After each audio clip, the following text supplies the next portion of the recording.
This is a quick video to talk about how to use Facebook targeted ads to test out a book cover idea. So all I did was I'm working with a client and we have some final book cover options, and we're just thinking about which one is going to appeal most to readers.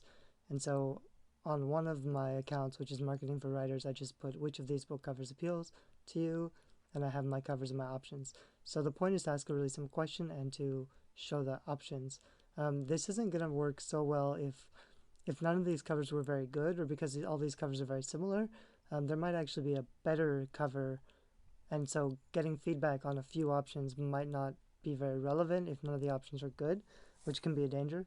And also you'll get a lot of feedback that doesn't really work or matter, because readers aren't book cover designers. So you want to make sure you're targeting only very specific readers of your genre.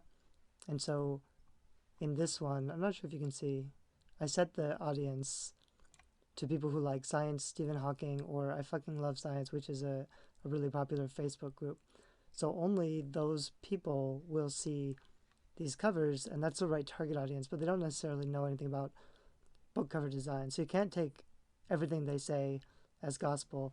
And I'll probably get, 20 or 30 comments. I should have made this video later. Maybe I'll make another one. But I'll get 20 or 30 comments suggesting things. Everybody likes to give advice and feedback. Often their feedback isn't really applicable, so you don't really need to listen to everybody, and everybody's also going to be split. So probably if you get 100 votes, there's not even going to be a consensus. So you might ask, why would you do it?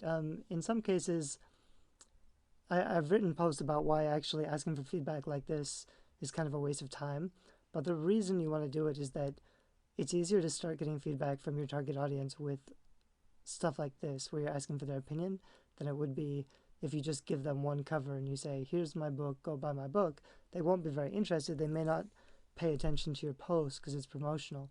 But if you're asking them for their feedback, you'll get a lot more engagement, and people are much more likely to remember and actually look at the cover than they would have done if you just posted the cover.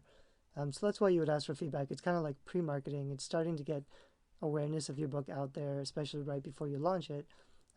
All of these covers are pretty good. It's not actually going to make a huge difference which one of these covers gets chosen. I prefer probably this one or maybe this one, though the text is really small. This one's probably the best. And not all readers are going to agree with me, but even though they may like or dislike certain things about this, yeah, any of these covers is really strong enough to get them into the subject and to read the reviews. So what's actually going to matter more than the cover, I mean, it's important that it's clean and looks good, but any of these will work. And then it's going to be the reviews and the description and the summary and the keywords that actually make the sale. So that's going to matter more. The difference between these covers really isn't that much, which is why, I don't know, in a lot of cases asking for feedback doesn't work. The other thing that you should watch out for, I'm using this as a sponsored post under marketing for writers. This would be more effective coming from the author directly, so they could look and see that it's a real person. They could click on him and find out more about him or what he's writing or his background. So you really should be marketing under your own name. And then I'll just spend $20 on this.